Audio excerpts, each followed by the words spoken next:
সন্দীপ ঘোষের ফাঁসি হতে পারে।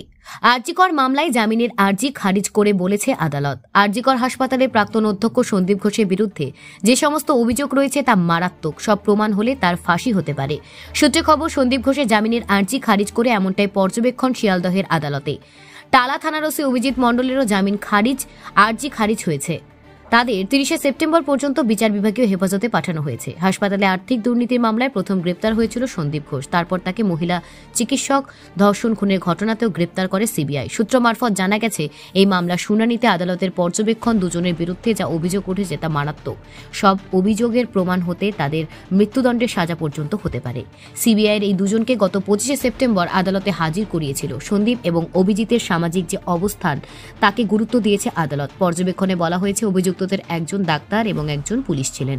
সমাজের ওপর দুজনের প্রভাব অনেক, তাই যে সমস্ত অভিযোগ তাদের বিরুদ্ধে উঠেছে তা কোনোভাবেই লঘু করা দেখা যাবে না।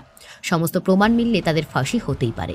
শিয়ালদহ আদালতে মুখবন্ধ খামের রিপোর্ট পেশ করে সিবিআই আগেই দাবি করেছিল, টালা থানাতে বসেই ঘটনার যাবতীয় তথ্য প্রমাণ লোপাট করেছিল থানার তৎকালীন ওসি অভিজিৎ মণ্ডল। এমনকি ভুয়ো রিপোর্ট তৈরিতেও ওসির গুরুত্বপূর্ণ ভূমিকা ছিল বলে দাবি তদন্তকারী সংস্থার।